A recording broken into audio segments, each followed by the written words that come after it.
Hello friends, welcome to my channel. Today we will be learning what Json is.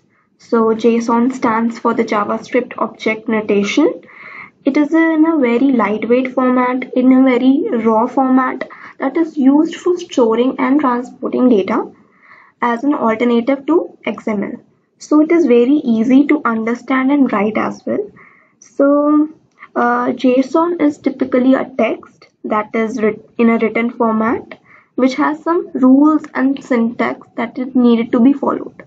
Like in English, we have commas, we have exclamation marks. Similarly, JSON have some structure that is needed to be followed whenever we are writing a JSON. So there are 6 types of values or data types that can be inserted in a JSON. First is a string.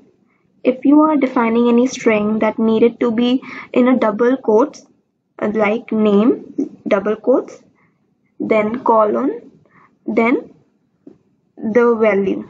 So it is basically in a key value pairs. So first point in a syntax, as you can see, data must be represented in a key value pairs.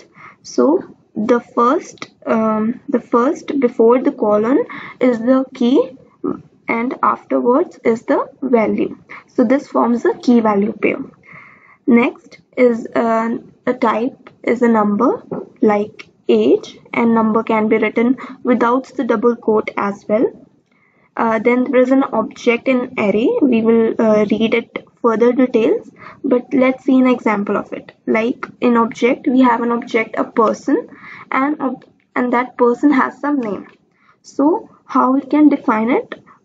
The object is written first with the key side, and in the value we have another string values.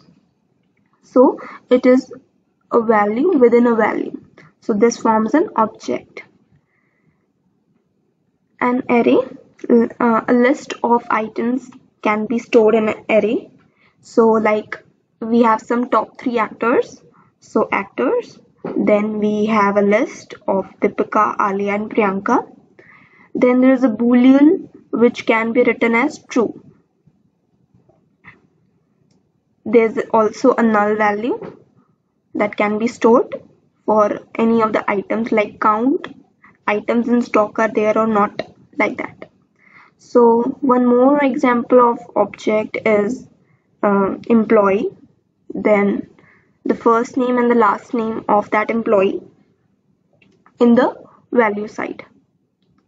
Then we have array, list of items containing different objects, like employee with the first name and the last name. We have 3 employees and all of these 3 are objects, so they are stored in a list with objects in it.